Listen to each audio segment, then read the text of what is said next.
Hola, este 13 de enero nos volvemos a escuchar con nuevas recetas y desayunos políticos. Va a ser nuestra segunda elección presidencial y estamos preparando muchas cosas que espero que les gusten tanto como nos está gustando a nosotros. Mientras tanto, le dejo una selección de nuestras mejores producciones y cerramos esta semana con Déjà Vu, el podcast que revisa la actualidad con el espejo retrovisor de la historia, que llegó a su sexta temporada. En este episodio, Alejandro y Luis Guillermo hablan de Carlos C. Restrepo, un presidente que a inicios del siglo pasado intentó gobernar con liberales y conservadores, o sea, fue el tibio original. La temporada 2026 de Huevos Revueltos con Política llega este martes 13 de enero. Nos escuchamos prontito. Bienvenidos a Déjà Vu, el podcast que mira la coyuntura política colombiana con el espejo retrovisor de 200 años de historia. Yo soy Alejandro Lloreda. Y yo soy Luis Guillermo Vélez. Y hoy, Carlos R. Restrepo, el tibio original. Fui elegido presidente de la República y no de región ni de partido alguno. Fui encargado del poder civil y no de la potestad religiosa y eclesiástica. Juré cumplir la Constitución y leyes de Colombia y no los programas de ninguna escuela. Por unanimidad, amigos y adversarios han tachado a mi gobierno su falta de color. Si ningún partido ha encontrado en mí al fiel intérprete de sus odios, de sus amores o de sus intereses, es porque he presidido un gobierno colombiano. Al ser presidente de cualquier fracción, me hubiera ganado el sufragio incondicional de medio país, pero el otro medio, y sobre todo mi conciencia, me hubieran negado el suyo. ¿Este Luis Guillermo es Sergio Fajardo o Carlos R. Restrepo? Bueno, puede haber sido cualquiera de los dos. Esto es realmente Carlos R. Restrepo, el tibio original. Alejandro, este podcast ya lleva cerca de 3 años al aire y desde hace 3 años usted viene diciendo que hay que hacer un episodio sobre Carlos Eugenio Restrepo, presidente de Colombia de 1910 a 1914, en lo que se conoció como la Unión Republicana, que fue esta gran amalgama del Partido Conservador y el Partido Liberal que gobernó a principios del siglo XX, con un talante muy especial, con un talante ético y con una visión de país muy particular, y es un interregno en prácticamente lo que había sido y lo que sería un siglo de lucha partidista en Colombia, por lo menos antes del Frente Nacional. ¿Por qué Carlos R. Restrepo, Alejandro, cree usted que es un personaje tan importante? ¿Y por qué desde hace tanto tiempo tiene usted esa idea en la cabeza? A mí me parece que Carlos C. es un personaje fascinante. Como usted menciona, él adelantó un experimento de centro a comienzos del siglo XX. Un experimento para gobernar sin partidos, es decir, o para gobernar con ambos partidos, sí, para tratar de cambiar la dinámica entre el Ejecutivo y el Legislativo. Él trató de limpiar la política. Es decir, todo lo que trató de hacer Carlos C. en el centro, y él se identificaba, él de cierta manera, lo que acabamos de leer, Luis Guillermo, es un mensaje de despedida al Congreso el 20 de julio de 1914. Y él sabe en ese momento que a él lo critican por falta de color, lo criticaban porque decían que su gobierno era inoloro e incoloro. De cierta manera que era tibio, ¿no? Lo mismo que dice hoy en día la gente de Sergio Fajardo. Un saludo muy especial a la... Este podcast se lo dedicamos a la coalición Centro Esperanza. y a todos los que han intentado hacer política de centro en Colombia. No hay que desfallecer. No hay que desfallecer porque el gobierno de Carlos C. fue importantísimo, como lo vamos a ver hoy, pero también se enfrentó a unos retos muy grandes. Es decir, las identidades partidistas estaban muy arraigadas en el psique colombiano. Y de cierta manera la polarización entre, en ese momento, liberales y conservadores, en este momento entre izquierda y derecha, siempre amenazó con arrasar una posición frágil en el centro. Entonces, en ese sentido, la vida de Carlos C. y el sobre momento todo en que el gobierno... ocurra, y sabe que también cuando uno lee lo de Carlos C., y ahí él tiene unas memorias muy interesantes que se llama La Orientación Republicana, lo que se da uno cuenta es el talante moderno que tiene en todos los sentidos, el talante ético, sobre todo el nivel ético que le da y de responsabilidad que le da al ejercicio de la política, al ejercicio, digamos, del gobierno, es realmente impresionante. Alejandro, Carlos R. Restrepo es uno de estos personajes que surgen de Antioquia durante la segunda parte del siglo XIX. Y aunque es un personaje victoriano, o sea, es un poco, digamos, de esta generación. Cuello de pajarita. Cuello de pajarita, exactamente. estos personajes antioqueños, a diferencia, por ejemplo, de los de Popayán o los de Bogotá, tenían una forma de ver el mundo bastante diferente, porque la mayoría de ellos eran empresarios, eran hombres de acción y en cierta medida eran hombres del Renacimiento, porque ejercían pues una cantidad de actividades que hoy en día, que vivimos en un siglo de especialización, nos parecerían pues un poco como no sé, como un sancocho de cosas que hacían, porque eran al mismo tiempo empresarios, pero también eran literatos, pero eran periodistas, eran también abogados, eran líderes cívicos, en fin, entonces hacían todo esto al mismo tiempo y digamos que lo hacían en cierta medida bastante bien en un país que venía creciendo o que tenía un potencial de crecimiento muy grande que ellos percibían que podía ser algo que ellos podían llegar a aprovechar y a contribuir. Así es. Para entender a Carlos C. toca entender el contexto en el cual él surgió. Y esto es el contexto, Luis Guillermo, de la regeneración. Es decir, la regeneración que inicia con Núñez en 1884 y se profundiza después de la Guerra Civil del 85 con la Constitución del 86. Muchas veces se ha considerado como lo mismo que la hegemonía conservadora. Usted ve muchas veces en la periodización de la historia de Colombia, usted ve que después del 86. Exactamente, que después de la era federal arranca una hegemonía conservadora y muchas veces la datan desde el 86 hasta 1930. Lo que podemos ver aquí, leyendo sobre Carlos C., es que la hegemonía conservadora y la regeneración eran dos cosas totalmente distintas y que tuvieron un interregno importantísimo, que es esta Unión Republicana de la cual vamos a hablar hoy. Tal cual. Digamos que la regeneración, como usted lo acaba de decir, empieza con Núñez, se vuelve institucional con la Constitución del 86. La idea original de Núñez era también un poco republicana, en el sentido de que había creado su partido nacional, que era compuesto por liberales nuñistas y por los conservadores. Con esa coalición es que Núñez empieza a gobernar. Pero Núñez muere y la bandera de la regeneración la retoma alguien que tenía unas características, y sobre quien en algún momento haremos alguno de estos podcasts, unas características un poco diferentes, que era Miguel Antonio Caro. Sí. Miguel Antonio Caro no era un liberal, él era un conservador dogmático católico con una visión del mundo pues muy decimonónica. Sí. Y él y su talante de gobierno, cuando asume la presidencia, cuando Núñez muere, él empieza a generar una fractura muy importante en el Partido Conservador. Adelaida Zurdiz, en un artículo muy interesante sobre los orígenes del republicanismo, ella menciona que en una primera fase de la regeneración, cuando estaban vivos Núñez y Carlos Holguín, Núñez era pues un ex liberal, era un operador político, tenía, como diría Petro, esa magia que tienen los costeños, claro, para hacer política.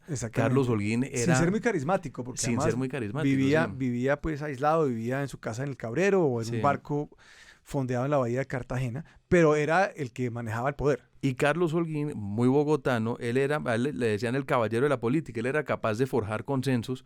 Cuando estos dos personajes mueren en el 94 con la muerte de Núñez y muy poco después con la muerte de Holguín, la regeneración queda en manos de una persona con un talante y una personalidad muy distinta. Esto es Miguel Antonio Caro, que era un personaje brillante, pero dogmático, intransigente, y que no llegaba, es decir, él no veía ninguna posibilidad para forjar consensos con los liberales. Los liberales estaban totalmente excluidos en este momento de la política. Marginados, siendo una parte muy importante de la población y del electorado, ¿no? Y en ese momento el Partido Conservador comienza a fracturarse en dos, y este es el origen de la Unión Republicana. El conservatismo se comienza a dividir entre históricos y nacionalistas. Nacionalistas eran los regeneradores, los partidarios de Caro, y los históricos, como usted mencionaba, muchos tenían su base en Antioquia. Ahí estaba, por ejemplo, el general Marceliano Vélez, Carlos R. Restrepo, los Ospina, y estos históricos se separan de la regeneración y en enero de 1896 publican lo que ellos van a llamar el Manifiesto de los 21, que esto es escrito por un personaje... Amigo de este podcast. Del cual hablamos en el podcast sobre la historia de Panamá, que es Carlos Martínez Silva. Ellos firman este Manifiesto de los 21 en enero del 86, y estos son todos conservadores, todos son godos, y dicen: Por estas razones, alzamos la voz los que suscribimos este documento como miembros del antiguo Partido Conservador y colabores en escala más o menos modesta en la obra política que se ha llamado La Regeneración, y básicamente ellos trazan una diferencia muy grande con lo que estaba haciendo en ese momento el nacionalismo de Caro. Sí, esta fractura es una fractura muy profunda y como decíamos también en algunos de los episodios recientes, esta fractura inclusive llega hasta el siglo XX. Sí. Llega hasta el siglo XX. Y son estos conservadores que comparten elementos de la regeneración, por ejemplo, comparten el tema religioso en cierta medida, sin ser extremadamente clericales, pero comparten, digamos, o rechazan más bien ese anticlericalismo que tenían los liberales, y se enfocan más bien en el tema de orden como un medio para tener progreso. Y cuando hablan de progreso, ellos piensan en progreso material. Ellos piensan en desarrollar el país, que haya ferrocarriles, que haya vías, que haya industrias, que se incorpore y se vaya incorporando la población marginada a la vida civil. Y la población marginada en ese momento eran los liberales, porque ellos sabían que no podía haber progreso material sin una paz política. Claro. Y la paz política dependía de usted incorporar a los liberales con una representación minoritaria al Congreso. Entonces, esto es algo muy importante porque en vísperas de la Guerra de los 1000 días se presenta una reforma electoral que le daría participación política a los liberales al Congreso, pero se hunde. Eso se hunde en 1898. Y con eso, entonces, ahí ya se cristaliza la fractura de los históricos con el régimen. Y de hecho, aquí en 1899, la Convención Conservadora declara, aquí leo, dice: la Junta de Delegados del Partido Conservador, considerando que en la actualidad no existe ningún vínculo político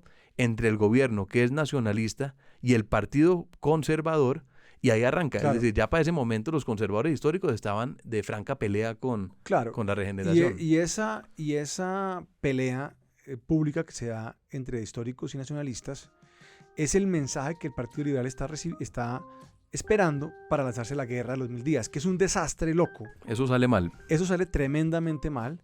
Los históricos otra vez vuelven a la carpa del conservatismo, no se van con los liberales como esperaban los liberales, y pelean la guerra en contra de los liberales y la acaban ganando. Pero me gustaría volver un poco a la biografía de nuestro personaje, de Carlos R. Restrepo. Porque Carlos R. Restrepo es una persona que, como decíamos, tiene todas estas virtudes. Él estudia Derecho, no lo acaba. Tal vez su menor área, digamos, de experticio era la vida militar. Tiene en cierta medida un paralelismo con Rafael Uribe Uribe. Rafael Uribe Uribe era un poco mayor que él, pero eran ambos antioqueños de la clase, digamos, de lo que uno podría llamar la alta burguesía o la media alta burguesía antioqueña. Con bigote encerado. Con bigote encerado, efectivamente. Pero eran todos hacendados o creadores de haciendas, digamos, gramáticos, en fin, todo este tipo, digamos, de mezcolanza de actividades. Y como muchos antioqueños de esa época, con vínculos empresariales con el café, que en ese momento comenzaba a despuntar. Claro. Y entonces, Carlos E. no es particularmente militar ni militarista, aunque participa en la Guerra de los 1000 días. Él es ayudante de campo de otro antioqueño muy parecido a él, del cual ya hablamos en el podcast, en un podcast reciente de Laureano Gómez, que es Pedro Nel Ospina. Ospina es general en la Guerra de los 1000 días, inclusive se confronta con Rafael Uribe Uribe, y quien lo acompaña en las campañas es Carlos R. Restrepo. Pero inclusive antes de eso, él ya había hecho presencia importante en la vida cívica de Medellín. Él había sido, por ejemplo,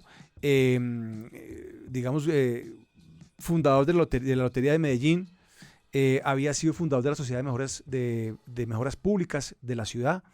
Entonces, esas eran las personas que estaban muy metidas en la vida cívica, y Carlos E. desde muy joven empieza con este ángulo cívico. Cuando regresa de la Guerra de los 1000 días, participa en la creación de la Sociedad San Vicente de Paúl. Esto es importante porque en ese momento en Colombia ya veía usted una incipiente urbanización y había, pues, obviamente, el tema de la pobreza. La pobreza en las ciudades era mucho más evidente que la pobreza en el campo en ese momento. Entonces estas poblaciones que van llegando a las ciudades no tienen realmente redes de beneficencia ni redes de seguridad social que de alguna manera las protejan, y se empiezan a crear entidades privadas asociadas en muchos casos a la iglesia para atender las necesidades de lo que llamaban en ese momento los pobres o de la gente pobre que estaba llegando. Y él es un abanderado de ese tipo digamos, de actividad. Concluida la guerra, él se dedica a eso, y también fue rector, por ejemplo, de la Universidad de Antioquia. Entonces vemos otra faceta de Carlos R. Restrepo como educador, y un poco tiempo después monta una empresa que se va a llamar la Librería Restrepo. La Librería Restrepo se vuelve una empresa muy importante porque no es lo que uno pensaría que es, simplemente un sitio para vender libros. Esto se vuelve una empresa muy importante donde se importaban toda clase. Era una empresa, digamos, de comercio exterior. Un poquito como la librería de Camacho Roldán en Bogotá. Correcto. Que tenían título de librería, vendían libros, pero también vendían toda clase de miscelánea. Sí. Tenían relaciones con casas mercantiles en el extranjero. Y en el caso de Carlos C., utiliza su librería para montar una imprenta, imprime periódicos, lanza varias publicaciones durante esta época, literarias y otras políticas, de nombre, por ejemplo, El Montañés, La Miscelánea, Lectura y Arte, y El Alfa. Eran publicaciones que se circulaban en el Medellín de ese entonces.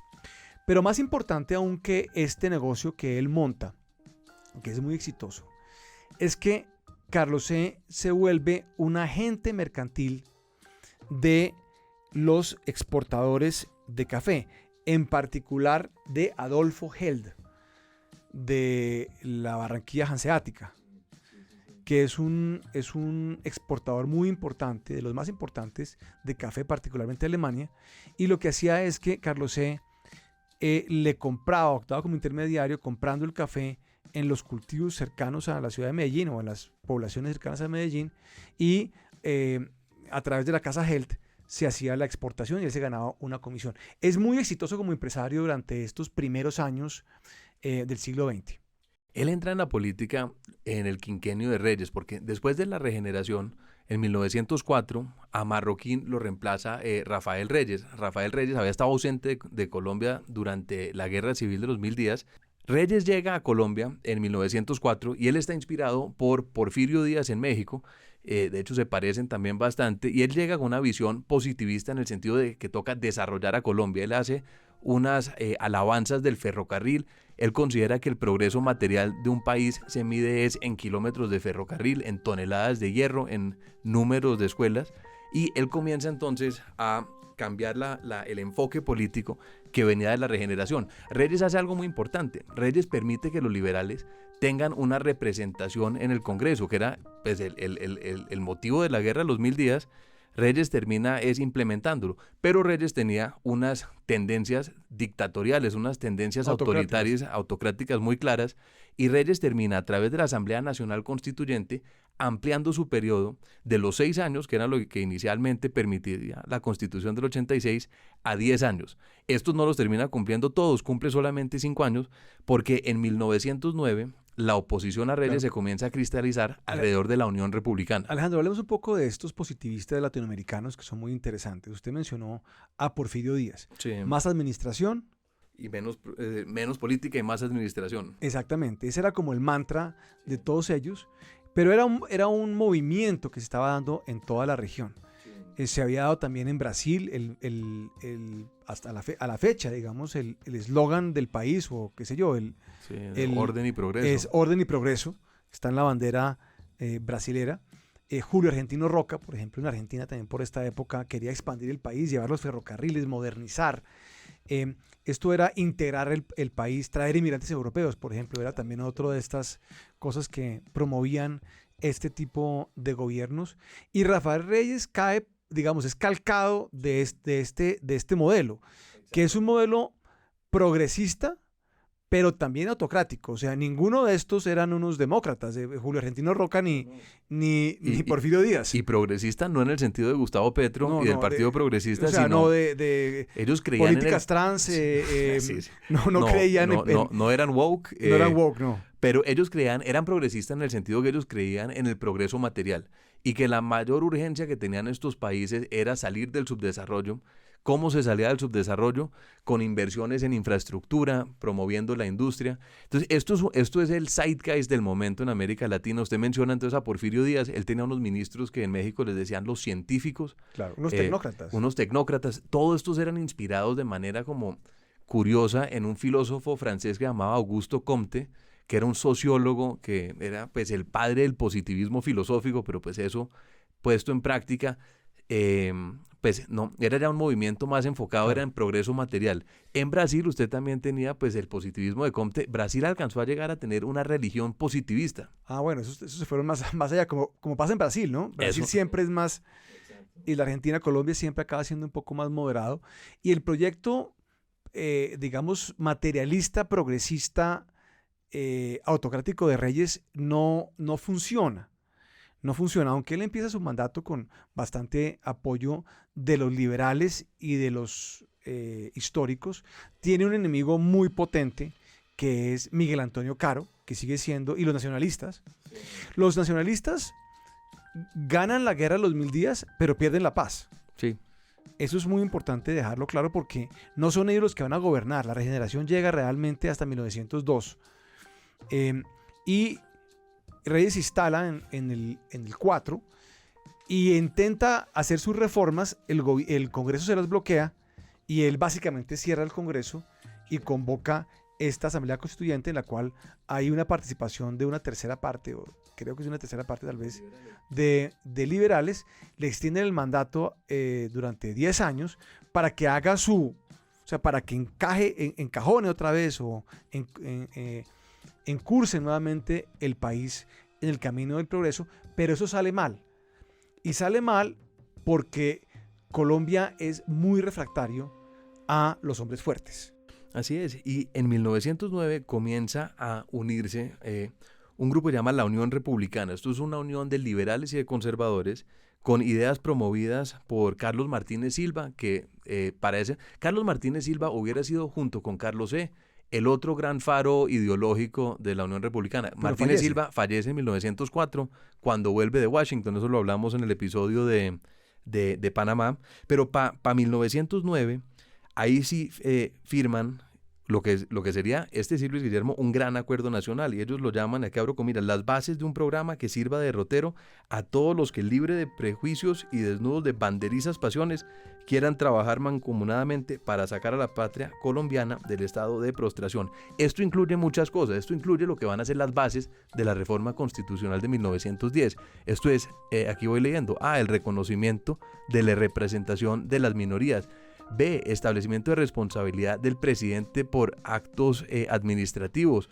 Prohibición de la reelección. Esto va a ser una de las partes más importantes de la reforma constitucional. Se reduce el periodo presidencial. Se reduce a 4 años. Entonces, muchas de las bases de la reforma constitucional de 1910, que ahorita vamos a hablar más de ella, están en este acuerdo en noviembre de 1909, y de este acuerdo de la Unión Republicana de 1909 surge la candidatura de Carlos E. a la presidencia en 1910. Hablemos un poco de la caída de Rafael Reyes, porque Reyes se cae aparatosamente. O sea, se va cayendo poco a poco y después se cae rápido, como dicen. Sí. Sale con el rabo entre las patas en un buque de la United Fruit Company. Exactamente, con rumbo no sé a dónde, si a New Orleans o a donde fuera.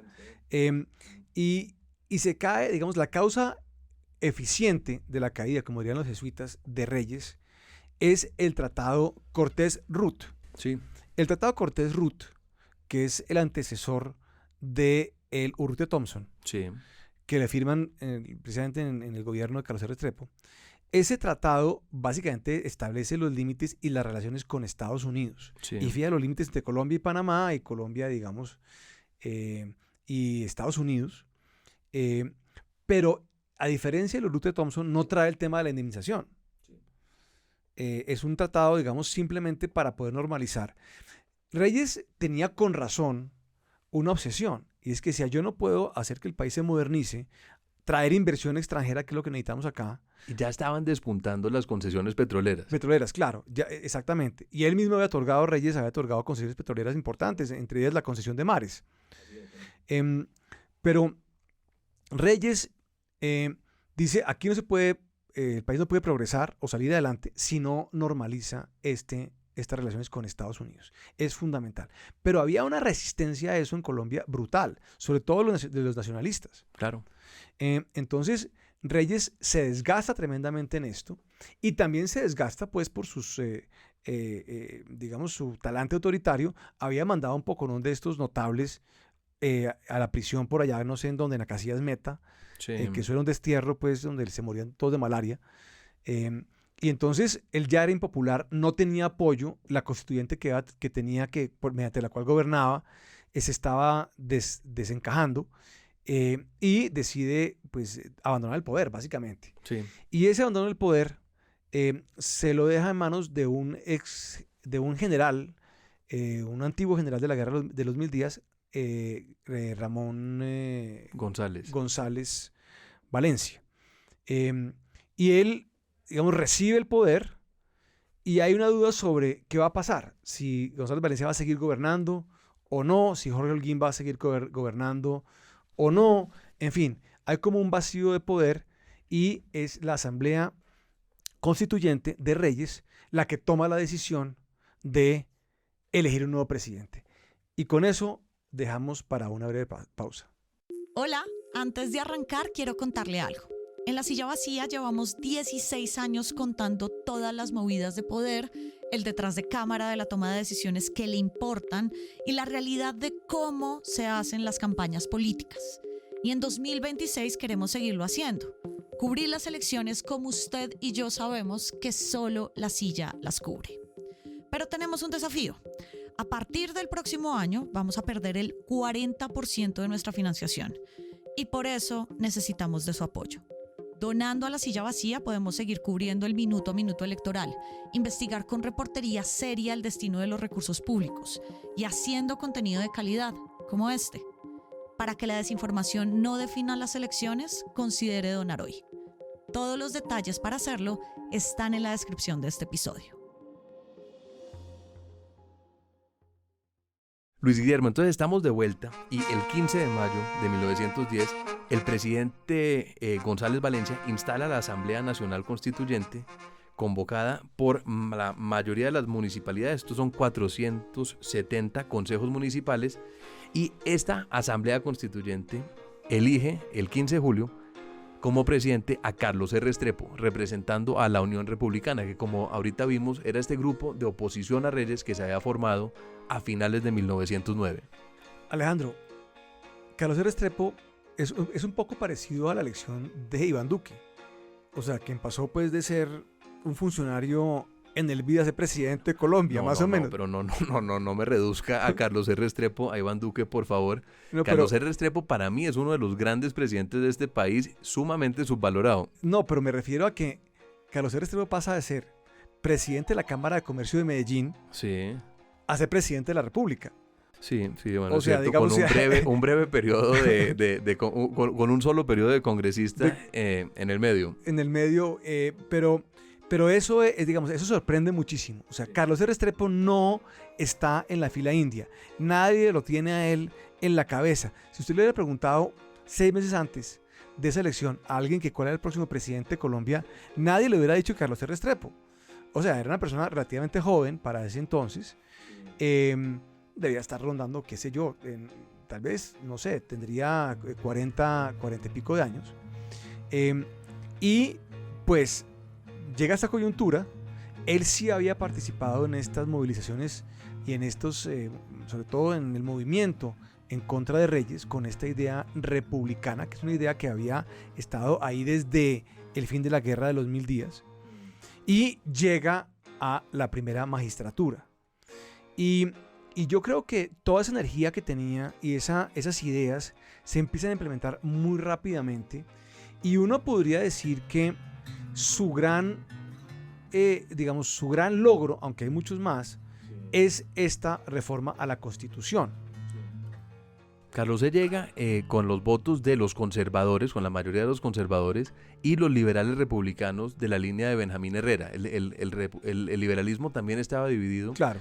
entre los republicanos de Herrera y los de Uribe Uribe. Uribe Uribe no era republicano, nunca lo fue. No, y Uribe, digamos, peleado con Herrera desde la Guerra de los 1000 días.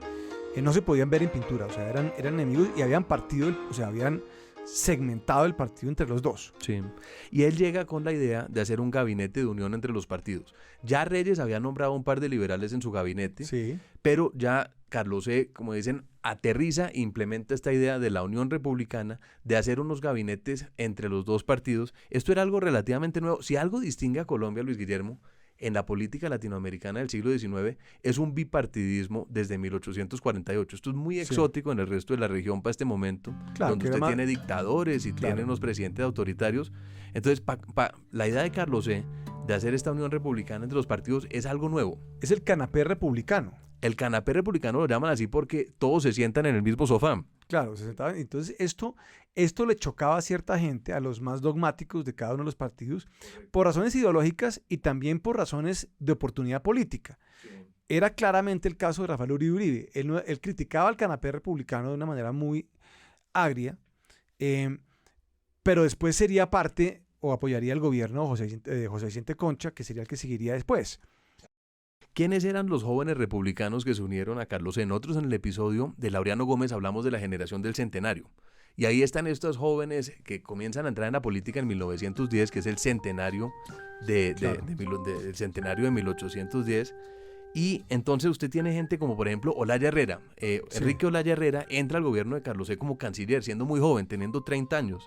Eduardo Santos también es republicano, y de hecho el periódico El Tiempo se funda durante la Unión Republicana como un periódico de apoyo al gobierno de Carlos E. Sí, y hay otros que no van a ser parte de esta unión, que ya decíamos, por ejemplo, Alfonso López Pumarejo y Laureano. Ellos son centenaristas antirrepublicanos. Antirepublicanos, anti-unión republicana, anticanapé republicano. Exactamente, sí. Y claro, lo que temían era que los partidos políticos perdieran su esencia. Sí. Y los partidos políticos colombianos, cuando uno, entre más los estudia, uno se da cuenta que realmente había unos temas muy de fondo en todo esto. Había unos temas, obviamente, de identificación, de identidad muy grande, que iban de arriba abajo en las clases sociales. Pero también había unos temas aquí ideológicos bastante potentes, que hacían y que los jalaban para extremos equidistantes. Entonces este esfuerzo era un esfuerzo complejo, y Carlos R. Restrepo lo emprende con bastante ánimo cívico. Correcto. Y con bastante, digamos, moral republicana. Y empieza moviendo esta reforma constitucional, que es, yo creo que el verdadero tratado de paz de la Guerra de los 1000 días. Aquí se han escrito libros sobre y papers sobre los acuerdos de paz que dieron fin a esa guerra en el 1902. Y se habla pues del Tratado del Wisconsin y de Neerlandia y del Tratado de Chinacota y tal. Inclusive alguna gente dice, y es que después el gobierno incumplió los acuerdos. Pues no los incumplió porque no se comprometió a nada. Porque esos acuerdos no fueron acuerdos, sino que fueron rendiciones. O sea, fueron lo más cercano a una rendición incondicional. Porque el gobierno de ese entonces, que era el de Marroquín, no se comprometió a absolutamente nada. O sea, se comprometió, digamos, a desmovilizar o a recibir las tropas desmovilizadas y darles la libertad o darles como una especie como de amnistía, pero nada más. No, y la representación política de los liberales, que era el casus belli de la época, el tema más importante, solamente se resuelve en la reforma liberal del 10, cuando, y aquí cito, se dice: en toda elección o nombramiento de cuerpo colectivo, esto es Congreso y consejos municipales, se reconoce el principio de representación de las minorías, sin el cual la elección o nombramiento carecerá de validez.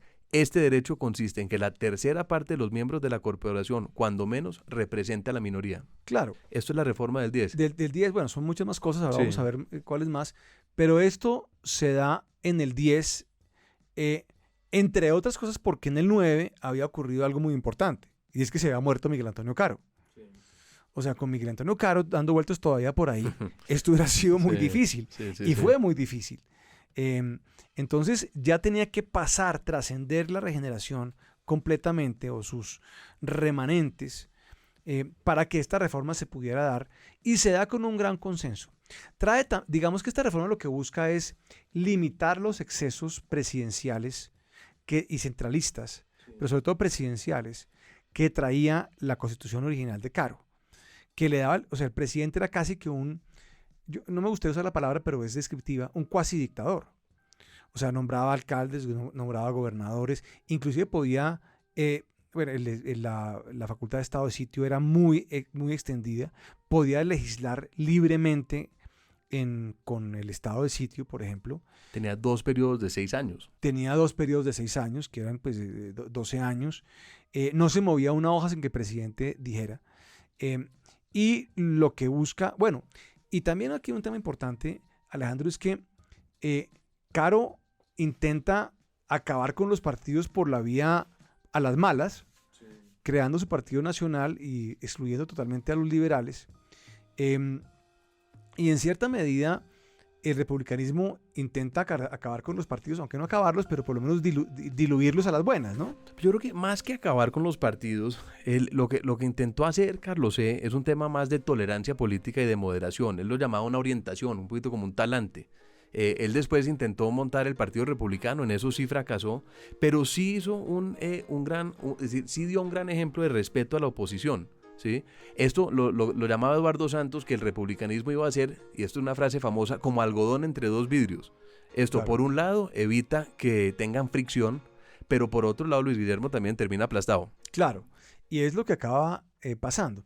Pero volviendo otra vez a la reforma constitucional, se introduce en la reforma un elemento que es realmente novedoso. Rodrigo Primi tiene un artículo cuando se dieron los 100 años, o se celebraron los 100 años de la reforma de la Unión Republicana Constitucional de 1910, un artículo muy interesante sobre la acción de constitucionalidad. Eso es una novedad jurídica internacional. Eso no existía, y no existe en todas partes del mundo, pero en el mundo no existía. Y es la potestad que tiene un ciudadano cualquiera, un ciudadano interesado, de demandar cualquier norma porque contradice a la Constitución, porque está en contradicción con la Constitución. Y ante una corte, en el caso colombiano, hoy en día es la Corte Constitucional, un ciudadano cualquiera puede decir, mire, esta norma expedida por el Congreso, por ejemplo, una ley, no se ajusta al mandato de la Constitución y por lo tanto debe ser declarada inconstitucional, inexequible en el caso colombiano, se diría, pues, pero nula. O sea, ya esto no va a existir más. Y eso es muy importante porque le da al ciudadano una potestad, y además es muy colombiano, ¿no? Porque es invitar al ciudadano a que vaya a la corte para que finalmente haga material su derecho constitucional. No, y en otros aspectos, el gobierno de Carlos C. también fue importantísimo. En relaciones internacionales, Luis Guillermo, Carlos C. logró lo que había intentado Reyes, que es restablecer plenamente las relaciones con Estados Unidos, y bajo él se negocia y se firma el 6 de abril de 1914 el Tratado Urrutia-Thompson. El tema es que la ratificación se demoraría varios años más, hasta 1921. Esto es porque se le atraviesa la Primera Guerra Mundial, pero también porque el Tratado Urrutia-Thompson había quedado con la cláusula del sincere regret. Claro, que ese es el tema que vimos en el episodio de Panamá, muy importante. Traía la indemnización. 25 millones de dólares. 25 millones de dólares, y traía esta cláusula donde Estados Unidos decía que pues le daba mucha pena haber hecho lo que hizo, y eso allá no gustó. A los imperios no les gusta pedir perdón, ni siquiera regret. Entonces, pues eso se demoró mucho en ratificar, pero Carlos C. deja o sea, ese chicharrón que había estado encima de los gobiernos colombianos, que había tumbado a Reyes. Sí, se quita ese muerto de encima. Y entonces encausa al país, digamos, en esa dirección. Vendría después con Marco Fidel Suárez, que sería un mandato unos años después del de Carlos C., digamos, el tema del respice polum, o sea, mirar hacia el norte. Y ahí Colombia supera el trauma de la pérdida de Panamá supera la rabia Hasta hoy. hasta hoy, Sí. exactamente, porque estamos cumpliendo realmente, casi que matemáticamente, los 100 años de relaciones con Estados Unidos restauradas después de la pérdida de Panamá. Entonces pasamos pues de esa crisis de entonces a otra hora. En lo económico, Luis Guillermo, el gobierno de Carlos es importantísimo. Entonces, él adelanta lo que es el saneamiento de la moneda después de la hiperinflación de la Guerra de los 1000 días. Recordemos que en la Guerra de los 1000 días, el gobierno de Caro comienza a emitir papel moneda y Colombia Gobierno de tiene- Marroquín. de Marroquín, comienza a emitir papel moneda y Colombia tiene su única hiperinflación del siglo XX. Entonces, esto termina con unos vales de papel totalmente devaluados ¿Usted sabe que circulando por también la es economía. de las primeras hiperinflaciones del mundo?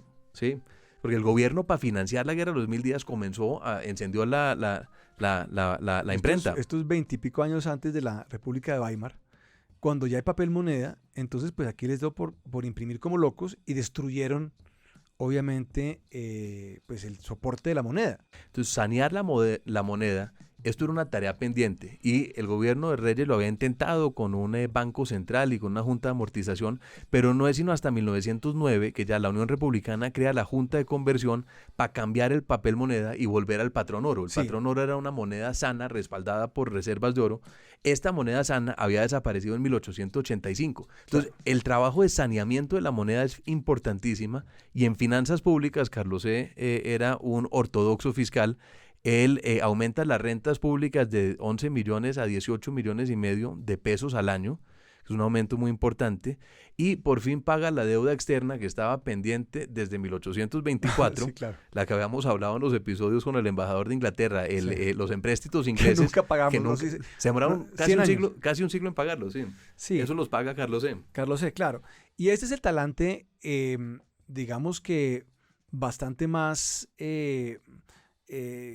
casi que, diría uno, protestante. Sí, tecnócrata. Tecnócrata, casi que un talante eh, muy, digamos, muy conservador en lo fiscal. Sí, es decir, Em, un Mauricio Cárdenas. Un Mauricio Cárdenas, sí, y es moneda sana, finanzas sanas, progreso. Déjeme lo voy a leer aquí de una parte del mensaje de Carlos E. al Congreso en el 14 que le da una idea un poquito del Carlos E. tecnócrata. Entonces, El Carlos C. calvinista era la palabra que estaba buscando yo. Sí. Calvinista. entonces él dice, Fracasó la Colombia de las ciencias meramente especulativas en que lastimosamente se ha perdido el tiempo. Fracasó la Colombia de las guerras civiles que no crearon nada y lo destruyeron todo. Fracasó la Colombia de los partidos teológicos, anticatólicos, gloriosos y dogmáticos. La vida del Estado moderno, queramos o no, sea bueno o sea malo, gira hoy principalmente alrededor de intereses económicos, fiscales, industriales y comerciales. entonces esto destila un poquito lo que hablábamos ahorita del progresismo, es decir, dejemos de lado todas estas discusiones sobre clericales del siglo XIX Claro. y enfoquémonos en lo que él llama los intereses económicos, fiscales, industriales y comerciales para poder enriquecer y desarrollar al país. Sí, es una visión que llamarían hoy en día, pues, neoliberal un poco, ¿no? Sí, Es tecnócrata, Tecnócrata, neoliberal. porque es la forma de acabar con la pobreza, de traer justicia social, es que el país se desarrolle. Y Carlos E., se le atribuye normalmente ese enfoque a Reyes, que ciertamente lo tenía, y hace muchas cosas, sobre todo pues porque a Reyes le toca recibir el país devastado y lo logra estabilizar, eso es cierto. Pero quien continúa con esa labor de una manera, digamos, más silente, más democrática también, pero también más efectiva, es Carlos R. Restrepo. Entonces, como decíamos, él deja las finanzas muy sanas, deja un país que ya tiene por lo menos algunos avances en materia de infraestructura. Todavía no estamos en los años 20, que es cuando empieza realmente esto a materializarse de verdad. Que todavía no han llegado la danza de los millones, la indemnización y la misión Kemmerer. Esto Claro. es incipiente, pero las semillas se siembran acá. Carlos E. era un tipo muy pragmático. Un saludo ahí a Andrés Mejía, que acaba de escribir un libro sobre el pragmatismo. Sí. Él dice, yo creo que en esto Mejía coincidiría, diría, Es queja tradicional contra nuestra raza el predominio que tiene entre nosotros los estudios teóricos sobre los prácticos, las abstracciones sobre lo concreto, lo ideal sobre lo real. Todo esto se encaja dentro de una visión pragmática progresista del conservatismo colombiano. Sí, así es. Y digamos que el Carlos C. Restrepo y su gobierno no ha tenido, digamos, como el análisis que se merece o el reconocimiento que se merece. Porque pues después vendría una política partidista muy aguda que duraría básicamente hasta ahora. Entonces, pues obviamente esto se veía y se entiende todavía como un tema, digamos, tibio. Sí. Aquí hay gente que quiere pues las revoluciones o quiere, digamos, los grandes cambios o quiere cambiar la constitución completamente para refundar la patria. Y Carlos R. Restrepo no era nada de eso. O sea, agarra la constitución del 86 y le hace unos ajustes que la hacen viable durante 100 años o cerca de 100 años adicionales.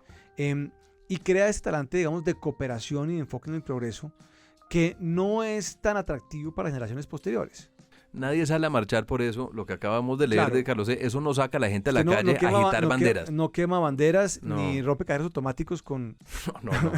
Con el pragmatismo de Carlos C. Pero entonces Carlos C. en lo político, Luis Guillermo, se comienza a quedar solo muy temprano. Él llega en 1910, pero en las elecciones al Congreso de 1911, él pierde las mayorías. Esas son las mismas elecciones en que el joven Laureano Gómez llega, por ejemplo, al Congreso como representante a la Cámara por el Partido Conservador. Y comienza a haber un realineamiento entre los partidos. Entonces, los conservadores, que hasta ese momento venían muy divididos entre históricos y nacionalistas, se comienzan a unir en un movimiento que ellos llaman la concentración conservadora. Claro. Eso es Ospina, Concha, Abadía Méndez, los que van a ser los presidentes posteriores de la hegemonía conservadora. Y los liberales, bajo el bloque liberal, liderado por Uribe, también se reorganiza y se opone al canapé republicano. Claro. Y de todas maneras intentan con Nicolás Esguerra ir a la elección del 14. José Vicente Concha es el candidato del Partido Conservador y también de la Iglesia, porque aquí la Iglesia empieza a jugar un papel muy importante. Aquí está Bernardo Herrera, que era tal vez que el arzobispo de Bogotá, Sí. que tenía una influencia tremenda, que no le gustaba mucho esto del canapé republicano, porque él prefería gobiernos un poco más dogmáticos, conservadores, aunque tampoco había sido muy amigo de Caro, la verdad sea dicha. Pero quieren otra vez reencauzar los partidos y se reencauzan. Sí. Y el republicanismo pierde de una manera muy contundente la elección. Sí, en el 14 Concha derrota al candidato de Carlos C., que era Nicolás Esguerra. Ellos liberal, ¿no? Liberal y liberal republicano. No, ellos pierden porque Uribe apoya a Concha. Es decir, Uribe, el líder del Partido Liberal, no apoya al candidato liberal republicano, sino a los conservadores. Que es la excusa que van a dar después los asesinos de Uribe para matarlo. Sí, esa es una de las excusas que dan estas causas que dan estos señores que lo asesinan después. Y digamos que como ya epílogo un poco de este periodo, pues lo primero decir que Carlos R. Restrepo, obviamente, consecuente con su talante, deja hacer unas elecciones limpias y pues pierde. Sí. Y pierde. Y se va. Y es interesante cuando usted mira una biografía que hay de él, económica, muy interesante, en un libro que edita el profesor Carlos Ladrón de Guevara hace unos años, un escrito que hizo Rodrigo García Estrada sobre Carlos R. Restrepo, el empresario. Cómo Carlos C. sale de la presidencia y entonces él había vendido sus acciones en la librería Restrepo, en su negocio, y sale básicamente sin un peso. Y sale a reconstruir su actividad comercial, y la verdad no es muy exitoso. Porque además no va a hacer tráfico de influencias, ni va a usar sus contactos pues indebidamente, y digamos que él logra pues establecer pues un modus vivendi obviamente suficiente, pero pues obviamente no se enriquece de ninguna manera durante, pues obviamente que no, tal vez a diferencia de Reyes, que sí tuvo mucho cuento. Yo no metería las manos en el fuego por Reyes. Por Reyes, sí. En cambio Carlos C. si sale, digamos, sin dinero, y no tiene dinero ni durante ni después tampoco. Lo que usted menciona es muy importante y es una faceta que nos faltaba mencionar de Carlos E., que es Carlos E. como adalid anticorrupción. Cuando él llega al gobierno en 1910, él es consciente que en ese momento el fraude electoral era una práctica totalmente común, usual. Y él se preocupa mucho por lo que llamaban en esa época la pureza del sufragio. Entonces él toma unas medidas muy importantes para tratar de depurar y purificar las prácticas políticas electorales. Él también se niega, Luis Guillermo, y aquí hay unos paralelos importantes con Sergio Fajardo y con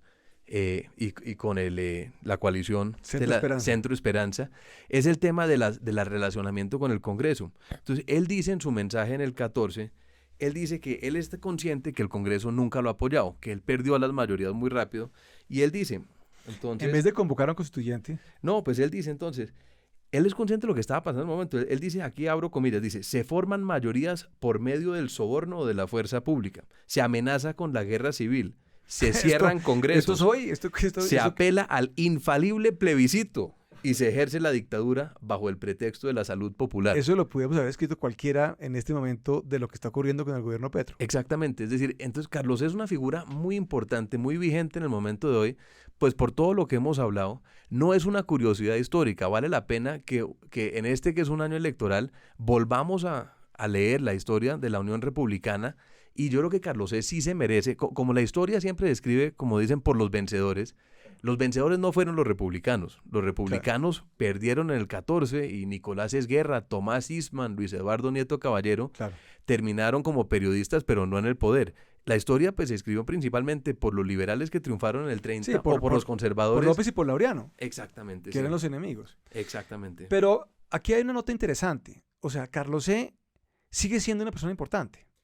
Y además sigue siendo y sigue, por ejemplo, Carlos E. es fundador de la Compañía Colombiana de Tabaco. Sí. O sea, sigue siendo fundador de empresas. Y es un trabajador incansable en esta ética de trabajo empresarial antioqueña en particular. Carlos E., por ejemplo, es, y esto le va a gustar a usted, el primer presidente o gerente de la Federación de Cafeteros. Él es un tipo que tiene una vida empresarial importante y el hermano de él tiene muchas cartas, en el libro de orientación republicana, él tiene muchas cartas a su hermano que se llama Nicanor Restrepo. Nicanor Restrepo es el abuelo del gran empresario antioqueño, también llamado Nicanor Restrepo, fundador del GEA, y él encarna también como esta tradición cívica del empresariado antioqueño que usted puede ver hasta el día de hoy. Sí, y también un saludo a Gonzalo Restrepo, que también es descendiente de Carlos E. Restrepo, que fue presidente del Grupo Éxito durante muchísimos años. Siguió habiendo por generaciones este talante, esta búsqueda de lo cívico, este interés empresarial y sobre todo el interés de tener un mejor país para hacer empresas y también para vivir mejor. No, y el republicanismo como ideología en Colombia no muere con Carlos E. Entonces cuando Olaya llega en 1930, como ahorita mencionamos, Olaya fue canciller de Carlos E. muy joven, y Olaya llega en 1930 con la idea de una concentración, con un gobierno de concertación nacional. Y él nombra a Carlos E. Restrepo ministro de gobierno. Entonces, sí, es una inversión de roles curiosa. Y en el gobierno de Olaya también hay participación de los conservadores. Más adelante, cuando Mariano Ospina, después del 9 de abril, invita a los liberales a unirse al gabinete, ahí también están invocando al republicanismo. Exactamente, desde antes. Mariano Ospina es un heredero también de esta tradición. Ya después agarra o sea, se ve, digamos, capturado por el torbellino político de los años 50, tan brutal. Sí. Y por Doña Berta, que no tenía un espíritu muy republicano. No era muy republicana. Entonces, digamos que él queda como llevado por ese torbellino, pero también es un poco de esa línea. Alejandro, hemos concluido aquí un periodo de la historia colombiana muy interesante que amerita mucho rescatarlo, por lo que usted acaba de decir. Y además, esos libros de la orientación republicana de Carlos E. vale mucho la pena leerlos porque además son divinamente bien escritos. Sí, en un español muy moderno, una prosa absolutamente limpia, no tiene nada de lo que uno se imagina de los gramáticos Claro. No es embellecida ni barroca. Ni barroca, es realmente muy bueno y estos estos párrafos que usted leyó ahora pudiesen haber escrito hoy. Muchas gracias por escucharnos. Nos vemos en una próxima ocasión. Déjà Vu es un producto de La Silla Podcast. Grabado en los estudios de La Silla Vacía. Escrito y dirigido por Luis Guillermo Vélez y Alejandro Lloreda. Producido y mezclado por Fernando Cruz y la coordinación de Tatiana Duque. Cada 15 días, un nuevo episodio en su plataforma preferida. Gracias por escuchar.